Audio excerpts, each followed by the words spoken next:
If you could truly understand how you think, would you take the chance to? Enhance productivity. Boost in confidence. Maximize clarity. All of these things are the fruits of the tree that is understanding your thinking type. Today I'm here to bring you on a journey. A journey through the museum of your own mind to understand the patterns you specifically have been using your entire life to make every single decision. Grab a seat. Let's dive in.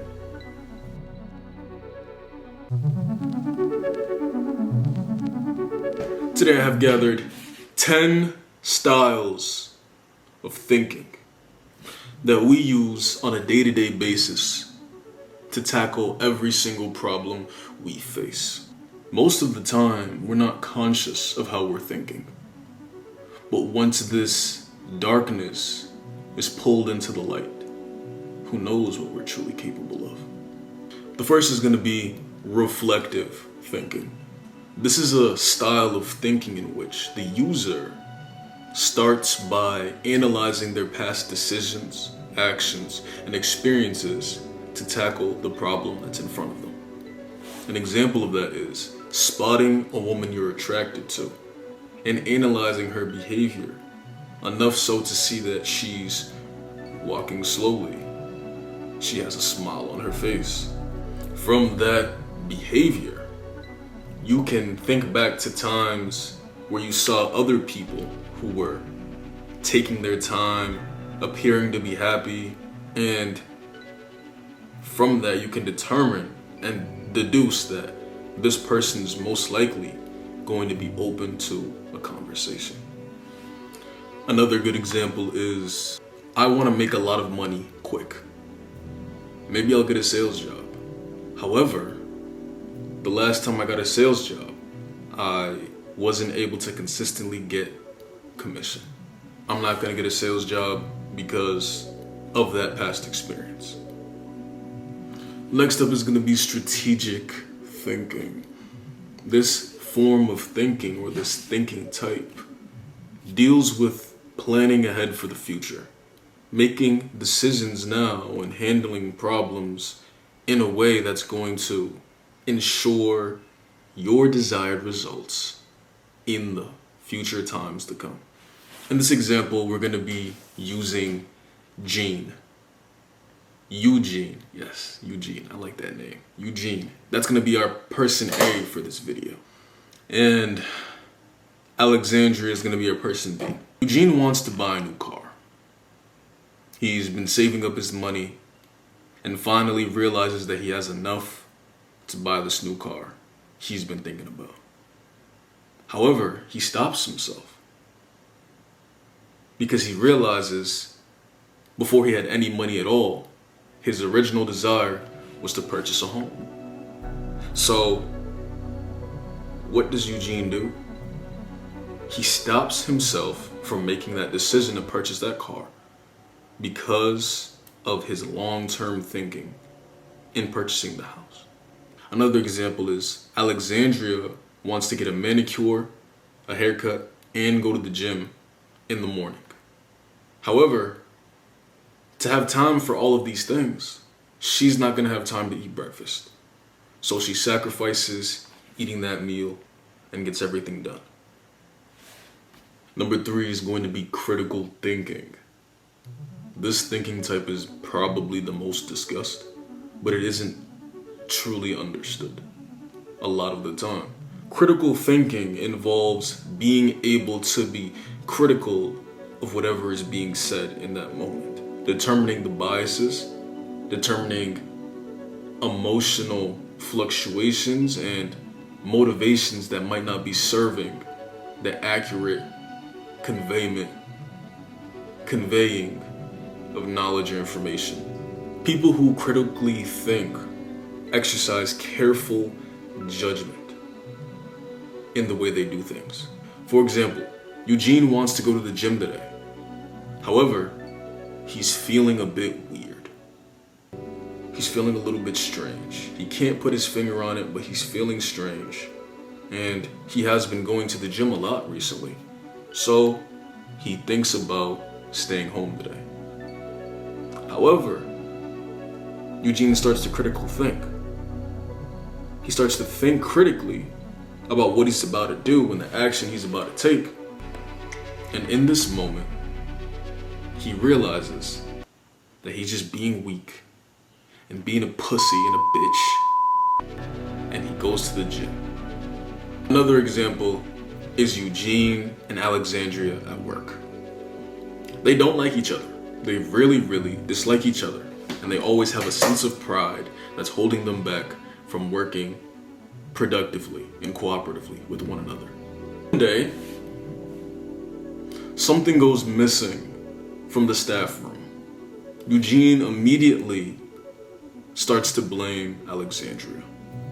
He says she's the kind of person who would do something like that, and their manager is now trying to figure out who's to blame. Because obviously Alexandria is gonna just blame Eugene back. So, what he does is, he analyzes both of their statements and deems them invalid because of their biases towards the other person as a result of their prior conflicts and emotional decision making in regards to one another. Number 4 is going to be analytical thinking. This is a structured and logical approach to problem solving. Analytical thinkers take the information and they break it up into little bitty pieces, understand it step by step. Eugene wants to be a millionaire. Instead of sitting at home and praying for somebody to make him all that money, he breaks it down into a step-by-step process. He says, I'm going to start a business. He does research on that business. He hires employees. He starts paying employees. And then he takes the money he's made from his business and funnels all of that into the pot of the stock market. Obviously not all of it. A good amount was budgeted out for investing. And then the money he makes from investing in the stock market, he funnels back into the business to grow the business more. Now Eugene has created a beautiful system to help him become a millionaire. Number 5, convergent thinking. This is thinking of one solution to a problem using all the resources you have at hand. Alexandria is at home and she is chilling in her living room. Her brother and his girlfriend are also in the living room. Using the information she has at hand, she realizes that she might be getting in the way of something. So she decides to go to her room to give them some space. Number 6. This is a very unique one, an interesting one. Unlike convergent thinking where you just gather information to make one good decision, with divergent thinking, you gather many options or as many options as you possibly can to solve a problem. And then you decide based on the information you've gathered and what your goals are, how you're going to progress and which option you're going to choose. An example is, Eugene just got a flat tire. Now he's sitting on the side of the road thinking, should I get this tire fixed? Should I buy a new tire? Should I buy 4 new tires? Or should I buy a new car altogether and throw away this piece of junk that keeps breaking down on me? Andrea needs someone to go with her to an event. She's talking to Chelsea, Angel, Alex, Avery, and Ariel. They're all cool people. There are nice things about all of them. But she picks Ariel because he's tall and she wants to be seen with a guy who's tall at this event.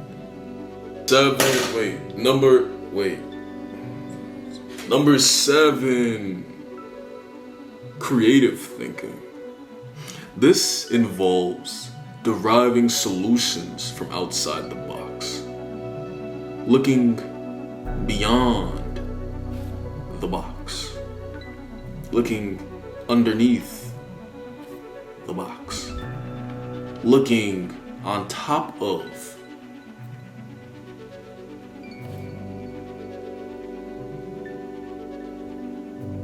the box for other possibilities. For example, Eugene is thinking about going to college. He looks at everyone around him and he realizes they all go to college, study hard, try to get straight A's, and then they end up in a job to get some money. He realizes that another thing he could try is to become a millionaire on his own from a business he started individually. That is a creative solution to the problem. Alexandria wants to go for runs in the morning. She's serious about getting married. However, there is no one to go running with her in the morning. None of her friends are on the same time she's on. So she says, I'll get a dog and I'll go on a run with him in the morning. Number 8 is going to be abstract thinking. This one involves using symbols and concepts to connect related ideas to the bigger picture. Eugene is on his way home from work. Turns out his business flopped and he failed. Now he's back to working his 9 to 5.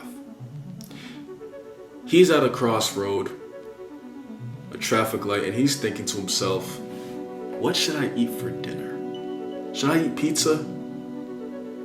Well, I have been going to the gym a lot recently. At that moment, Eugene looks in front of him and he sees a car with the license plate saying 222. He uses this as a sign to go get pizza. And he did. Alexandria is out at the mall with her friend. They're both shopping for clothes, and a cute guy comes up to them and talks to them. He seems like a nice guy. Later that night, she has a dream that this guy is being controlled by the devil and chasing after her. She wakes up and she blocks his number. Number 9 is concrete and or linear thinking. This is thinking about the world in a very straightforward manner. People like this mainly focus on what's in their viewpoint. They're not really focused on what's going on outside of that, and they're very, very literal and to the point. Eugene is getting dressed and Alexandria walks into his room. They're dating now. They were a couple. Alexandria is trying on some new pants and she asks Eugene, do I look fat in these pants? Eugene looks at her and says, yes, you do. Then he gets up, walks out of the room, and grabs some Cheez-Its from the counter and starts to watch the football game on TV. Clearly, Eugene thought about things very literally and didn't understand that maybe that wasn't the answer she was looking for.